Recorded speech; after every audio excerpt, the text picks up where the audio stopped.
Well, good morning. I stand before you today with one unmistakable message about Operation Epic Fury. America is winning, decisively, devastatingly, and without mercy. Under the direct command of President Trump, the War Department unleashed this operation early Saturday morning, just 4 days ago, which means we need to remember two things. First, we are only 4 days into this. Metrics are shifting, dust is settling, and more forces are arriving. It's very early, and as President Trump has said, we will take all the time we need to make sure that we succeed. Second, we are only 4 days into this, and the results have been incredible. Historic, really. Only the United States of America could lead this, only us. But when you add the Israeli Defense Forces, a devastatingly capable force, the combination is sheer destruction for our radical Islamist Iranian adversaries. They are toast, and they know it. Or at least, soon enough, they will know it. And we have only just begun to hunt, dismantle, demoralize, destroy, and defeat their capabilities, just 4 days in. Starting last night and to be completed in a few days, in under a week, the two most powerful air forces in the world will have complete control of Iranian skies, uncontested airspace. I hope all the folks watching understand what uncontested airspace and complete control means. It means we will fly all day, all night, day and night, finding, fixing, and finishing the missiles and defense industrial base of the Iranian military, finding and fixing their leaders and their military leaders, flying over Tehran, flying over Iran, flying over their capital, flying over the IRGC, Iranian leaders looking up and seeing only U.S. and Israeli air power every minute of every day until we decide it's over. And Iran will be able to do nothing about it. B-2s, B-52s, B-1s, Predator drones, fighters, controlling the skies, picking targets.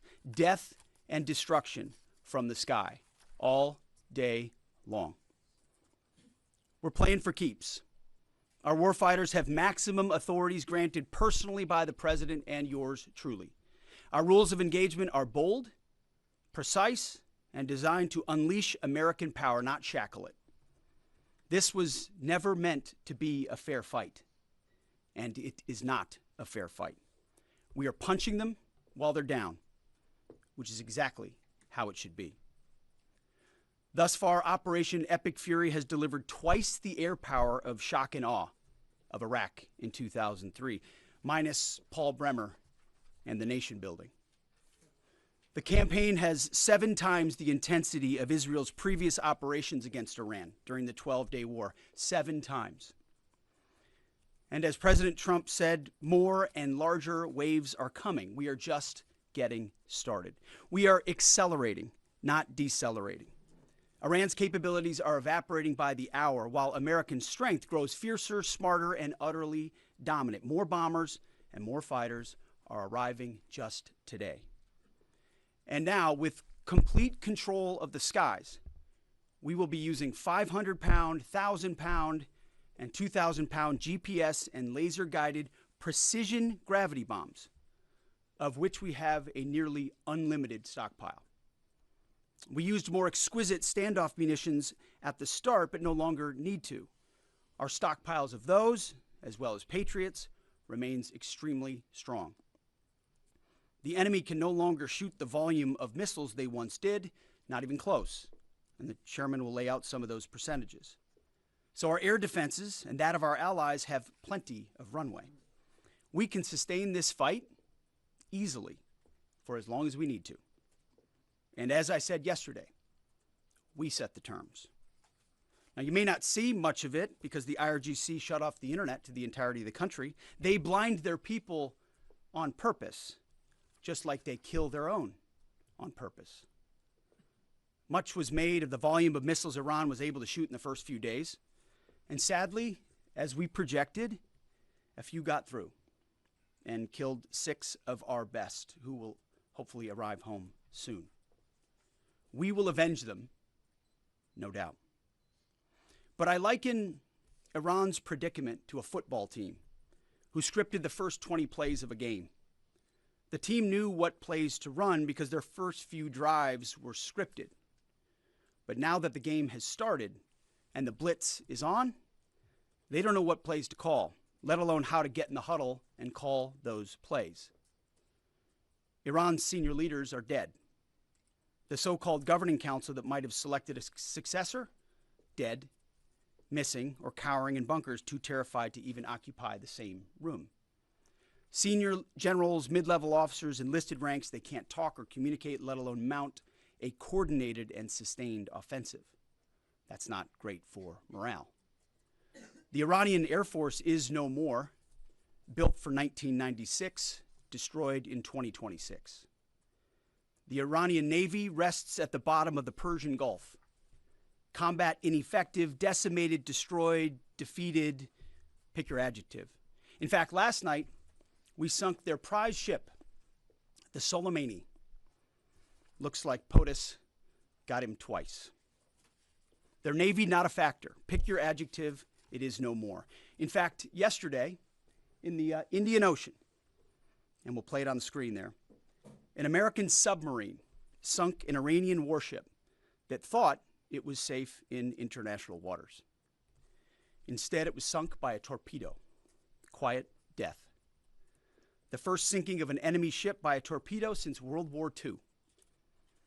Like in that war, back when we were still the War Department, we are fighting to win. Also, yesterday, the leader of the unit who attempted to assassinate President Trump has been hunted down and killed. Iran tried to kill President Trump, and President Trump got the last laugh. Now, this is not a mission accomplished situation.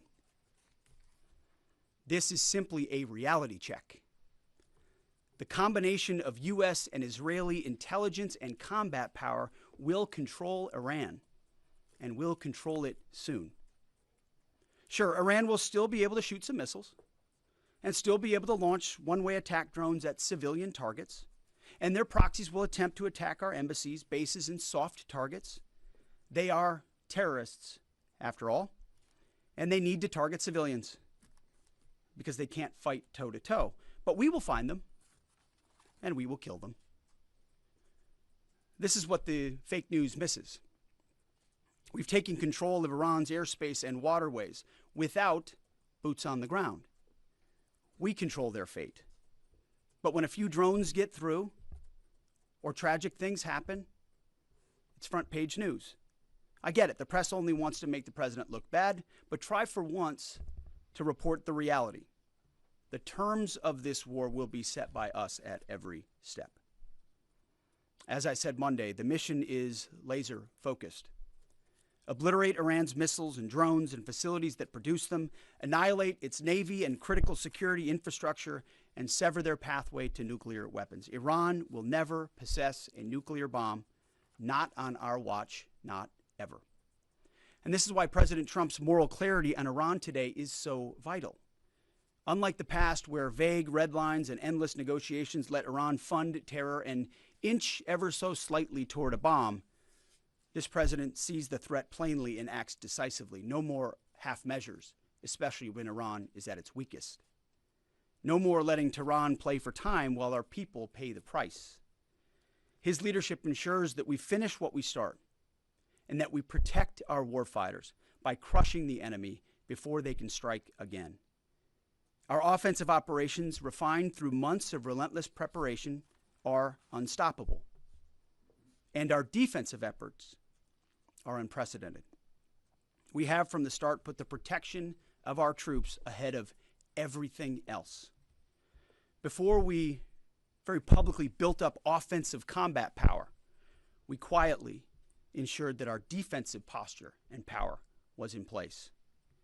And as we built up offensive combat power, we moved the vast majority of American troops over 90% of Americans that were on our bases, what we say off the X, out of the range of Iranian fire. Our defensive shield is equally formidable, the most sophisticated air and missile defense network ever fielded. Thousands of Iranian missiles and drones have been intercepted and vaporized. Tens of thousands of American and allied lives protected. We have pushed every counter-UAS system possible forward, sparing no expense or capability. And like I said, this does not mean we can stop everything, but we ensured that the maximum possible defense and maximum possible force protection was set up before we went on offense. In closing, as President Trump told German Chancellor Merz yesterday, Iran negotiated in bad faith, stalling, scheming, and preparing to strike. And we acted decisively to defend our people, our interests, and our allies. President Trump took bold action, putting America first, the kind of bold action that the American people elected him to execute. To our steadfast partner, Israel, your mission is being executed with unmatched skill and iron determination. Fighting shoulder to shoulder with such a capable ally is a true force multiplier and a breath of fresh air. We salute your courage and your contribution. 4 days in, we have only just begun to fight. America fights to win, and in Operation Epic Fury, we are. May God's providence cover and protect our troops always. And with that, I turn it over to the chairman. Thank you, Mr. Secretary, and good morning, everyone. Thank you for being here. I'm here today to provide the American people and those of you in this room an update on Operation Epic Fury. First, it's with profound sadness and gratitude that I share the names of 4 of our 6 fallen heroes, all from the 103rd Sustainment Command, U.S. Army Reserves out of Des Moines, Iowa. Captain Cody Cork, Sergeant First Class Noah Tegens, Sergeant First Class Nicole Amore, and Sergeant Declan Cody. To the families of our fallen, we grieve with you today, and we look forward to welcoming your family members home at Dover in the coming days. Out of respect for the other families, we'll withhold the release of their names until next of kin notification is complete. And either myself or Admiral Cooper will release those names as soon as we can ensure that all of those families have been properly notified. To our Gold Star families, to our wounded warriors and their loved ones, we will never forget your sacrifice. Our nation stands with you, and we are eternally grateful for your courage, your resiliency, your devotion to this mission and to our nation. As the Secretary said, we're 4 days in, 103 hours into this campaign. The operation was again launched with clear military objectives designed to dismantle Iran's ability to project power outside of its borders, both today and in the future. First, we are targeting and eliminating Iran's ballistic missile systems to prevent them from threatening the U.S. Forces, partners, and interests in the region. Second, we are destroying the Iranian Navy, degrading its capacity, capability, and ability to conduct operations, not just in the Central Command AOR, but as the Secretary showed in the video, around the world. Third, we're ensuring Iran cannot rapidly rebuild or reconstitute its combat capability or combat power, and those phases will begin as the campaign continues. As of this morning, U.S. Central Command is making steady progress. Iran's theater ballistic missile shots fired are down 86% from the first day of fighting, with a 23% decrease just in the last 24 hours. And their one-way attack drone shots are down 73% from the opening days. This progress has allowed CENTCOM to establish localized air superiority across the southern flank of the Iranian coast and penetrate their defenses with overwhelming precision and firepower. We will now begin to expand inland, striking progressively deeper into Iranian territory and creating additional freedom of maneuver for U.S. forces. Let me explain a little bit about how we're thinking about staying ahead of the enemy.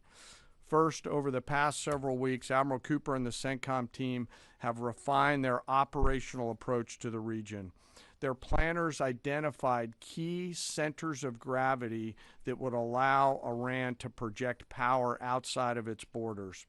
They thought about how to isolate critical vulnerabilities and determined where, with precision, the greatest strategic effect could be achieved. As a result of this, CENTCOM is now shifting in day 4 already from large deliberate strike packages using standoff munitions at range outside an enemy's ability to shoot at us, now into stand-in precision strikes overhead Iran. As the Secretary said, this is a point of munitions transition from standoff munitions to stand-in munitions like joint direct attack munitions, which are GPS-aided free-fall weapons, and other things like Hellfires, etc. This will allow the joint force to deliver significantly increased precision effects on the target. The throttle is coming up, as the Secretary said, as opposed to ramping down. This will allow us to maintain consistent pressure on the adversary over the coming days, disrupt their launch timelines, and impose cost every day around the clock. I know there have been a lot of questions about munitions. We have sufficient precision munitions for the task at hand, both on the offense and defense. But I want to tell you, teammates, as a matter of practice, I don't want to be talking about quantities. And I know there's been a great debate about that, and I appreciate the interest, but just know that we consider that an operational security matter. Let me flip to the map here. Hopefully I don't kill anybody with a laser pointer. As I mentioned earlier, and for you with the camera right there, my friend, I hope I don't ricochet off and hurt you. Over the initial days, the U.S. Joint Forces continued to attack and attrit ballistic missile capabilities as well as integrated air defense capabilities along the southern axis. Along the northern axis, Israel and the Israeli Air Force has predominantly been working integrated air defense targets along the northern flank, as well as medium-range ballistic missile capability as well. From the sea, the USS Ford has continued to project combat power here, as well as the bomber pulses that we talked about in the opening days of this briefing. Along the southern axis, the USS Abraham Lincoln Strike Group has continued to provide pressure from the sea along the southeastern side of the coast and has been attriting naval capability all along the strait and up into the Arabian Gulf at a size and scale sufficiently to address the targets required. To date, we've hit over 2,000 targets, as Admiral Cooper said in his video last night. We've destroyed more than 20 Iranian naval vessels, including, in addition to the frigate outside of the area, 1 submarine, and effectively neutralized at this point in time Iran's major naval presence in theater out there. As the Secretary showed the video, for the first time since 1945, a United States Navy fast attack submarine has sunk an enemy combatant ship using a single Mark 48 torpedo to achieve immediate effect, sending the warship to the bottom of the sea. I want to remind everybody that this is an incredible demonstration of America's global reach. To hunt, find, and kill an out-of-area deployer is something that only the United States can do at this type of scale. Over the next 24 to 48 hours, CENTCOM will continue to strike infrastructure and naval capability, and will continue to assess our progress against the military objectives. It does take time for us to collect that information and to assess en route. Much of our intelligence, surveillance, and reconnaissance capability is currently hunting and killing ballistic missile launchers and one-way attack capability. We're precise in that assessment, and we call balls and strikes in that assessment. We take that matter seriously. Iran, on the other hand, has been indiscriminate and more imprecise in their attacks. They fired more than 500 ballistic missiles and more than 2,000 drones, striking innocent civilian targets throughout the region. Our partners are answering the call to defend themselves right alongside us. Jordan, Bahrain, Saudi Arabia, the UAE, Qatar, and Kuwait are all defending their people with their own combat capability, with precision and restraint. Jordanian air defense crews recently intercepted a cluster of Iranian one-way attack drones headed to Amman. Bahrain's air defense forces shot down an inbound drone approaching Manama's maritime infrastructure, protecting both their population and critical shipping lanes. Saudi Patriot batteries stopped a salvo of ballistic missiles aimed at energy facilities near Dhahran. The UAE neutralized multiple drones targeting Abu Dhabi's industrial zone, demonstrating speed and precision. And Qatari fighters for the first time have shot down 2 Iranian bombers that were en route to their location. Together, these nations are helping to defend themselves and project power as required against the enemy. We're 100 hours in. It's still very early, as the Secretary said, but the balance is shifting. We've always got to remember that these operations are complex, dangerous, and far from over. Our soldiers, sailors, airmen, Marines, Guardians, and Coast Guardsmen remain in harm's way, and we must be clear-eyed that the risk is still high. This is combat. Let us never forget this. As we continue, I ask that we hold all of our deployed teammates in our thoughts, those standing the watch, flying the sorties, sustaining the fight, and carrying our nation's burden. And I'll stop where I started, and that's remembering our 6 fallen who will return home as soon as possible. I remain humbled, grateful, inspired by every day the valor and professionalism of our joint force. They are quiet professionals through and through, out there doing America's work through the day and through the darkness. And with that, I'll take your questions along with the Secretary. Go ahead. What do you assess the enemy's control and command status is right now? And can you broadly describe our decisive point in this operation? Well, I won't describe the decisive point in the operation because that would tell the bad guys what it was. That's a good question, though. I appreciate the question. There are C2 structures in a bad way. Admiral Cooper's been continuing to pressure C2 at the IRGC C2 and other military elements, and will continue to do so. Thank you for the question. Thank you, Secretary Hegseth. Mary Margaret with the Daily Wire. Couple questions for you and then one for General Caine. Can you tell us more about how we took out the leader who was the leader of the group that was trying to assassinate President Trump? And then Turkey's defense ministry says NATO air defense systems intercepted an Iranian ballistic missile headed towards Turkish airspace. Could this trigger NATO's Article 5, and was it the U.S. who shot it down? On the first question, we've known for a long time that Iran had intentions on trying to kill President Trump and or other U.S. officials. And while that was not the focus of the effort by any stretch of the imagination, in fact, never raised by the president or anybody else, I ensured and others ensured that those who were responsible for that were eventually part of the target list. It wasn't the beginning of the effort. We were focused on missiles and launchers, and that's the focus. But ultimately, if we had the opportunity to get at those who are trying to get at Americans specifically, we would. And so we eventually had the opportunity to do that from the air. And then on the matter with Turkey, I'll have to get back to you on exactly what the intercept looked like at that. We're aware of that particular engagement, although no sense that it would trigger anything like Article 5. No. Tie right there. You got a tie on. Yeah. Yeah. Thank you. Tom Bateman with the BBC. Can you give us an update on what the administration knows, what you know now about the reported strike on a girls' school in southern Iran on Saturday?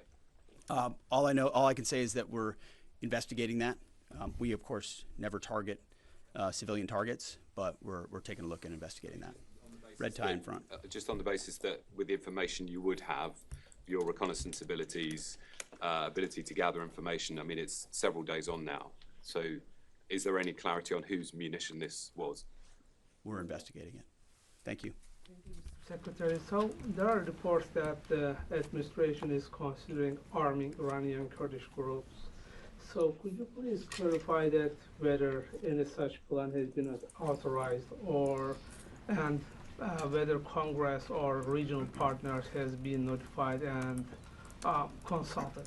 All I would say is none of our objectives are premised on the support or the arming of any particular force. So what other entities may be doing, we're aware of, but our objectives aren't centered on that. Green, right there. Yeah, thank you, Mr. Secretary. Mike Lynn, Washington Times. Can you talk a little bit about the deconfliction process that's going on? You have two parallel operations, Epic Fury and Roaring Lion. How are you making sure they're not interfering with each other? Sure, I'm happy to take that. Thank you for the question. We have liaison officers on both sides.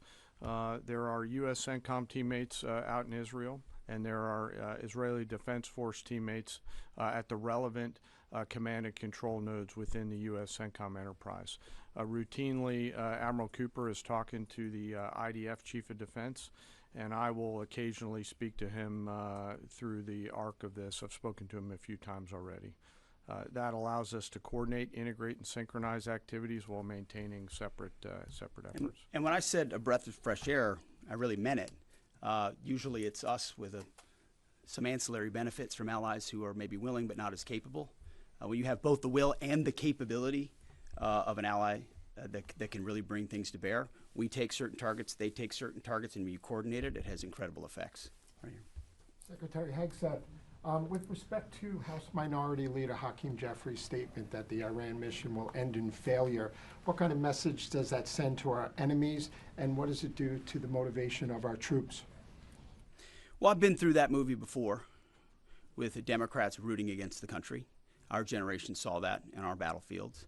I think it's pretty unprecedented and unfortunate that it would occur 4 days in to an operation where, as the chairman laid out, America's best are operating in an incredibly challenging environment where they're having incredible success, but they're meeting a determined adversary.